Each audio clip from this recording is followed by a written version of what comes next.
بسم اللہ الرحمن الرحیم۔ السلام علیکم، میرے چینل پہ آپ سب کو خوش آمدید۔ آج میں آپ کو اللہ تعالیٰ کے مقبول بندے کا ایک واقعہ سناؤں گی۔ حضرت جنید بغدادی رحمۃ اللہ علیہ ایک مرتبہ اپنے احباب میں تشریف فرما تھے اور وہ سب اللہ تعالیٰ کے مقبول بندوں کا تذکرہ کر رہے تھے۔ حضرت سری سکتی رحمۃ اللہ علیہ فرمانے لگے کہ میں ایک روز بیت المقدس میں تھا اور حج کے دنوں میں بہت تھوڑے دن باقی رہ گئے تھے۔ میں نے اس سال حج کے لیے نہ پہنچ سکنے پر بڑا افسوس کیا اور دل میں سوچنے لگا کہ مکہ معظمہ اور مدینہ منورہ سب پہنچ چکے ہوں گے اور میں یہاں ہوں۔ افسوس کہ میں اس نعمت سے محروم رہ گیا۔ میں رونے لگا اور بہت رویا۔ تھوڑی دیر کے بعد غیب سے ایک آواز سنائی دی۔ کوئی کہہ رہا تھا کہ اے سری، مت رو، اللہ تعالیٰ تمہیں کسی سبب حج کے لیے مکہ معظمہ پہنچا دے گا۔ میں نے کہا مگر یہ کیسے ممکن ہے جبکہ مکہ معظمہ یہاں سے کافی دور ہے اور میں یہاں بیت المقدس میں ہوں۔ آواز آئی کہ اللہ کے لیے سب کچھ ممکن ہے۔ میں نے سجدہ شکر ادا کیا اور غیب کی آواز کی صداقت کے ظہور کا انتظار کرنے لگا۔ اتنے میں مسجد بیت المقدس میں وجیح اور نورانی چہرے والے 4 حضرات داخل ہوئے۔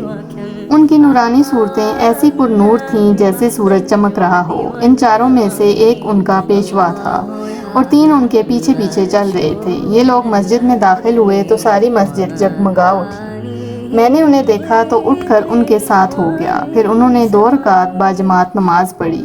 ان کا امام وہی بنا جو ان کا پیشوا تھا۔ نماز کے بعد ان کا وہ امام دعا مانگنے لگا اور وہ تینوں اس کی دعا پر آمین کہنے لگے۔ میں تھوڑا قریب ہو گیا۔ میں نے دیکھا کہ وہ بڑی رکت امیز دعا مانگ رہے ہیں۔ جب وہ دعا سے فارغ ہوئے تو میں نے ان سے السلام علیکم کہا اور انہوں نے جواب دیا۔ پھر ان کے اسی پیشوا نے مجھ سے کہا مبارکباد اے سری کہ غیب سے تمہیں حج کی بشارت مل چکی ہے۔ میں نے کہا ہاں، آپ کے یہاں تشریف لانے سے قبل مجھے غیب سے یہ بشارت ملی ہے۔ وہ فرمانے لگے ہاں، جب تمہیں وہ آواز سنائی دی تھی ہم اس وقت خراسان میں تھے۔ میں نے حیران ہو کر پوچھا حضور، خراسان کی مسافت تو یہاں سے سال بھر کی ہے، تو آپ اتنی جلدی یہاں کیسے پہنچ گئے؟ تو انہوں نے فرمایا مسافت اگر ہزاروں سال کی بھی ہو تو کوئی بات نہیں۔ زمین اسی خدا کی ہے جس کے ہم بندے ہیں۔ ہم اسی کے گھر کی زیارت کے لیے نکلے ہیں اور پہنچا دینا بھی اسی کا کام ہے۔ دیکھو یہ سورج مشرق سے چل کر صرف ایک ہی دن میں مغرب میں پہنچ جاتا ہے، حالانکہ مشرق و مغرب میں مسافت کئی سالوں کی ہے۔ تو کیا سورج یہ اتنی طویل مسافت اپنی قدرت سے طے کرتا ہے؟ تو جب ایک بے جان وجود اپنی لمبی مسافت دن بھر میں طے کر لیتا ہے تو جو اللہ کے مقبول بندے ہیں وہ اگر سال بھر کی مسافت پل بھر میں طے کر لیں تو کون سی تعجب کی بات ہے۔ وہ باہر نکلے اور اس کے بعد مجھے بھی ساتھ لے لیا اور نماز ظہر کے وقت ہم ایک ایسی جگہ پہنچے جہاں پانی کا نام و نشان تک نہ تھا، مگر انہی مقبول بندوں کی برکت و کرامت سے ہم نے وہاں ایک ٹھنڈا چشمہ پا لیا جس سے ہم نے وضو کیا اور نماز پڑھی۔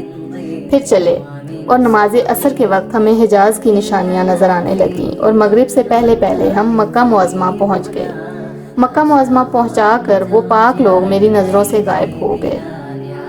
تو اس کہانی سے ہمیں یہ سبق ملتا ہے کہ اللہ کے مقبول بندوں کو اللہ تعالیٰ سے بڑی بڑی طاقتیں حاصل ہوتی ہیں۔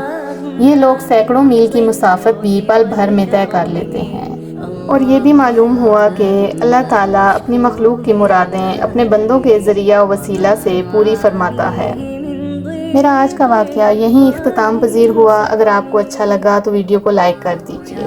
اس کے ساتھ ہی اب میں اجازت چاہوں گی۔ اللہ حافظ۔